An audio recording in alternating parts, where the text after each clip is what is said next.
다 함께 사도신경으로 신앙 고백하며 우리의 마음을 주님께 올려드리겠습니다. 전능하사 천지를 만드신 하나님 아버지를 내가 믿사오며 그 외아들 우리 주 예수 그리스도를 믿사오니 이는 성령으로 잉태하사 동정녀 마리아에게 나시고 본디오 빌라도에게 고난을 받으사 십자가에 못 박혀 죽으시고 장사한 지 사흘 만에 죽은 자 가운데서 다시 살아나시며 하늘에 오르사 전능하신 하나님 우편에 앉아 계시다가 저리로서 산 자와 죽은 자를 심판하러 오시리라.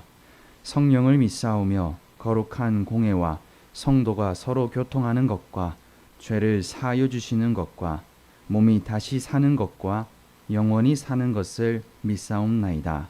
아멘. 찬송가 32장 함께 찬송 부르겠습니다. 찬송가 32장입니다.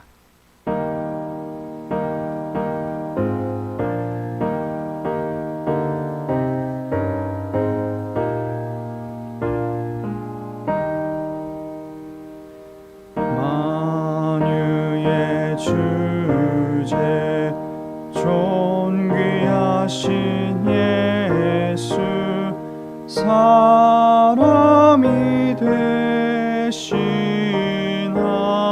하나님 나 사모하여 영원히 섬길 내 영광 되신 주로다.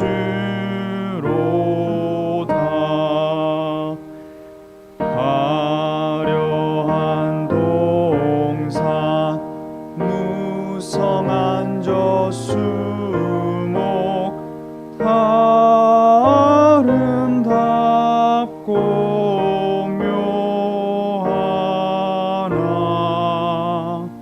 순전한 예수 더 아름다워 봄 같은 기쁨 주시네.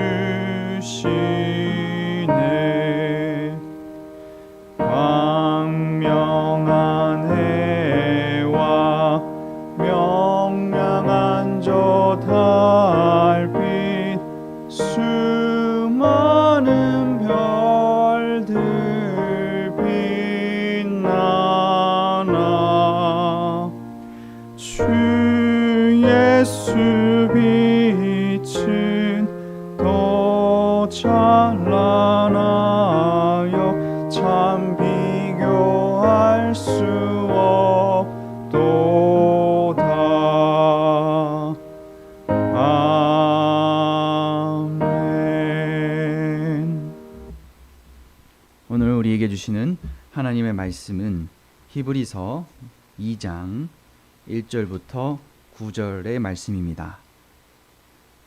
히브리서 2장 1절부터 9절까지의 말씀입니다. 자, 여러분이 한 절씩 교독한 후에 9절은 함께 읽도록 하겠습니다. 그러므로 우리는 들은 것에 더욱 유념함으로 우리가 흘러 떠내려가지 않도록 함이 마땅하니라.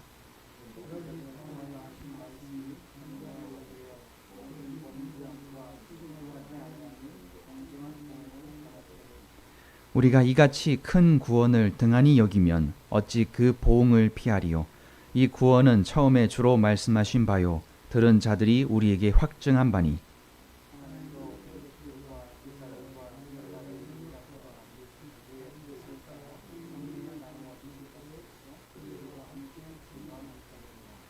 하나님이 우리가 말하는 바 장차 올 세상을 천사들에게 복종하게 하심이 아니니라.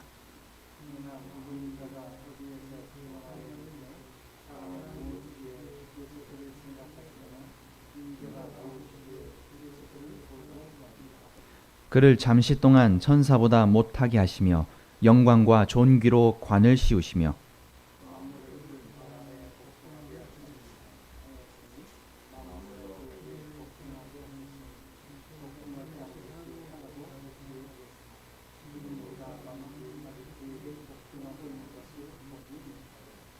오직 우리가 천사들보다 잠시 동안 못하게 하심을 입은 자 곧 죽음의 고난을 받으심으로 말미암아 영광과 존귀로 관을 쓰신 예수를 보니 이를 행하심은 하나님의 은혜로 말미암아 모든 사람을 위하여 죽음을 맛보려 하심이라. 아멘. 할렐루야. 오늘도 함께 말씀을 묵상하는 저와 여러분 가운데에 하나님의 은혜가 함께 하시기를 기도합니다. 오늘 본문은 그리스도인들이 복음의 진리에서 벗어나지 않도록 권면하고 예수님을 통하여 주어진 새 언약의 탁월함에 대하여 이야기하고 있습니다. 유대인들의 사회는 아주 두텁습니다. 나라가 없이 떠돌아다녔던 그들은 서로 함께 의지하고 정보를 교환하며 부를 축적하였습니다.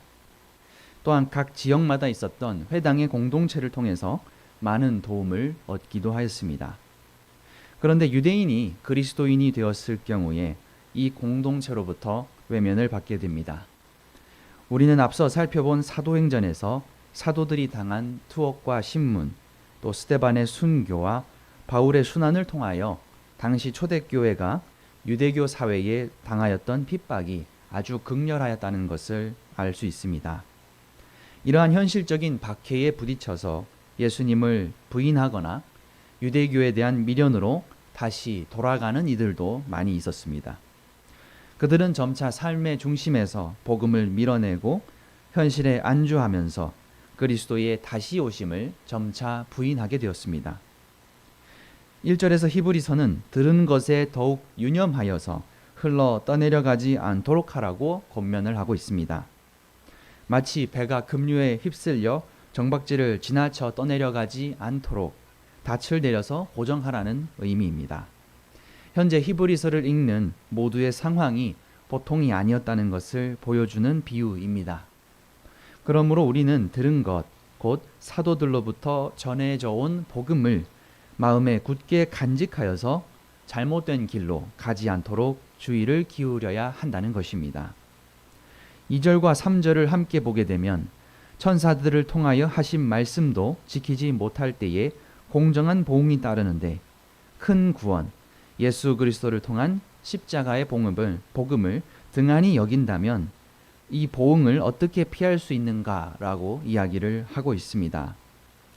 우리가 아는 대로 출애굽한 히브리 백성들은 광야에서 모세의 전해지는 말씀, 즉 다시 말해 하나님께 의지하기보다는 금송아지를 숭배하였고 그들은 매순간 하나님께 순종하지 못하였습니다.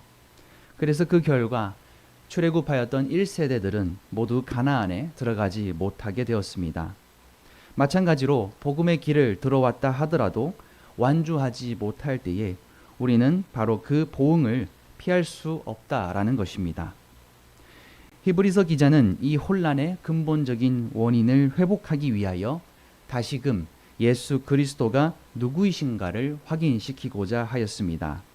그것은 바로 예수님의 신성과 인격에 관한 것이었습니다. 이어서 히브리서 기자는 이야기하고 있습니다.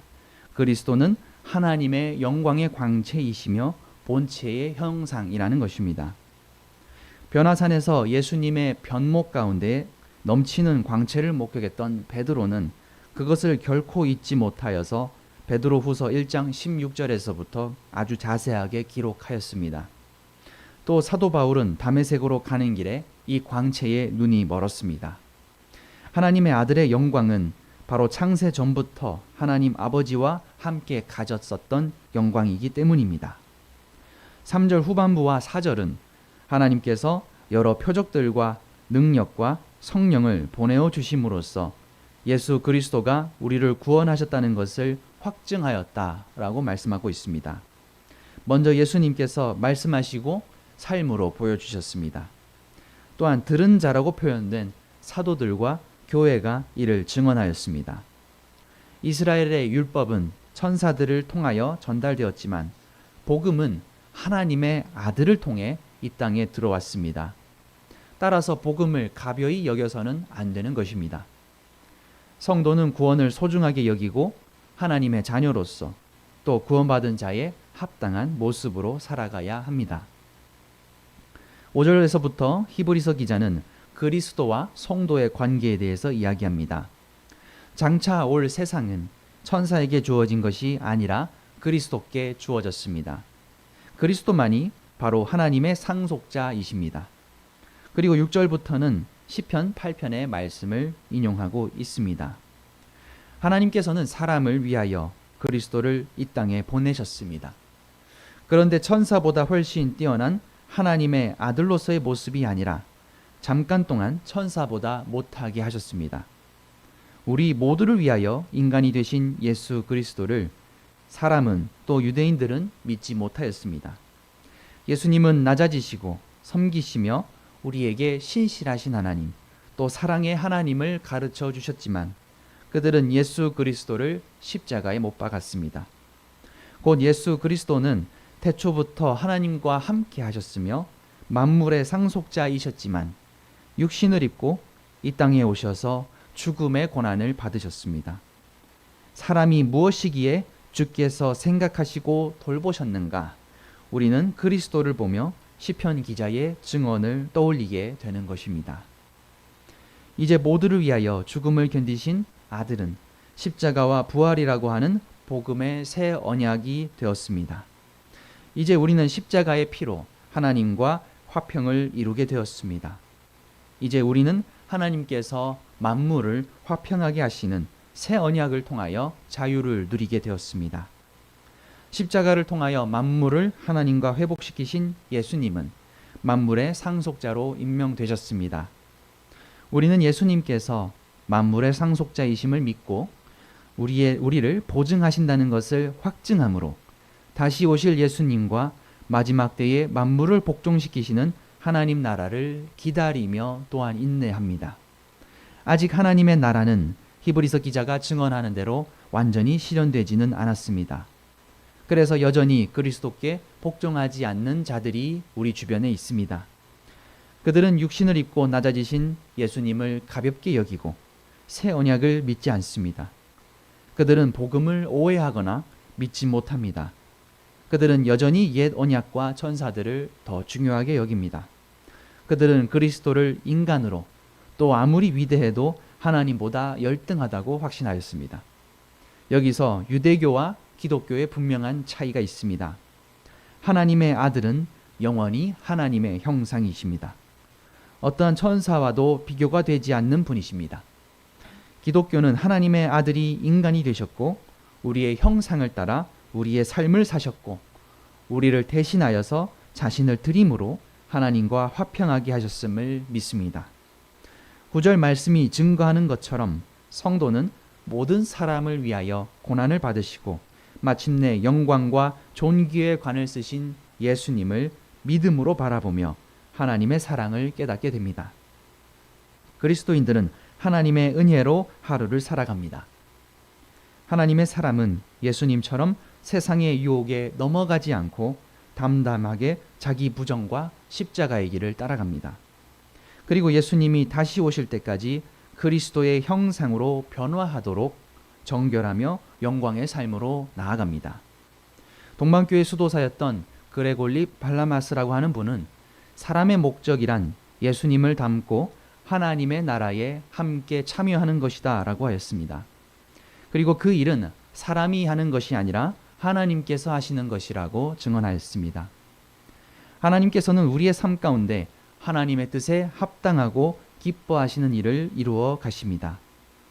우리는 이 땅을 살아가면서 현실을 바라보면서 예수 그리스도를 다시 한번 묵상하고 타락한 세상 가운데에 예수님과 동행하며 은혜와 기쁨 가운데 담대함으로 나아가야 합니다. 우리를 둘러싼 문화와 풍습들은 이미 우리의 삶 구석구석에 영향을 미치고 있습니다. 이 환경 속에서 우리가 의식을 갖지 않는다면 자연스럽게 환경에 녹아들고 복음과는 거리가 먼 삶을 살아가게 됩니다. 우리가 흔들리지 않기 위해서는 예수님께서 주신 복음을 다시 한번 소중하게 여겨야 하겠습니다. 닻을 내리고 예수님께 의지하며 세상 풍파를 견뎌내는 것, 또 구원받은 그리스도인들이 서로 형제 자매가 되어서 함께 인내하는 것이 필요합니다. 우리는 예수님과 친밀한 교제를 이루고 있는가 스스로 기도하면서 말씀을 듣고 소중히 여기며 세상의 흐름 가운데 휩쓸리지 않는 지혜를 달라고 기도하며 나아가야 되겠습니다. 이 시간 함께 말씀을 기울이고 반응하며 광야 가운데서도 전진을 멈추지 않는 저와 여러분이 되시기를 간절히 기도합니다. 함께 기도하겠습니다. 사랑이 많으신 주님, 우리가 이 시간 하나님의 말씀을 생각해 봅니다. 하나님께서 함께 우리를 위하여 육신을 입고 이 땅에 오심으로써 말씀이 어떻게 우리 가운데 들려지는가를 보게 됩니다. 사랑이 많으신 주님, 우리에게 섬김의 도를 보여주시고 십자가의 길을 알려주셨습니다. 그러나 우리가 세상 가운데 살아갈 때에 많은 사람들과 함께 세상 흐름에 두려워하며 불안함으로 주님 앞에 붙들리기보다는 세상 풍파 가운데 휩쓸리고 말고 있습니다. 주님, 저희가 이 시간 마음의 닻을 내려서 언제나 주님과 동행하며 주님과 함께 말씀을 묵상하며 살아가기를 소원합니다.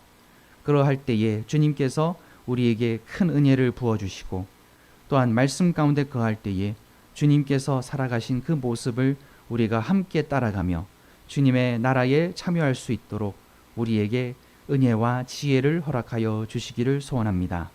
많은 분들이 주님 앞에서 씨름하고 있을 때에 주님께서 그들의 말씀과 그들의 은혜를 기억하게 하시고 또한 주님께서 우리를 통하여 주님의 나라를 이루어 가시기를 소원합니다. 우리를 통하여 주님 나라를 이루어 가여 주시옵소서. 모든 것에 감사하며 예수님의 이름으로 기도합니다. 아멘. 이 시간 말씀을 묵상하며 나아갈 때에 나라와 민족을 위하여 또한 교회와 가정을 위하여 또 각자의 기도 제목을 위하여 또한 환우들을 위하여 함께 기도하며 나아가시기를 바랍니다.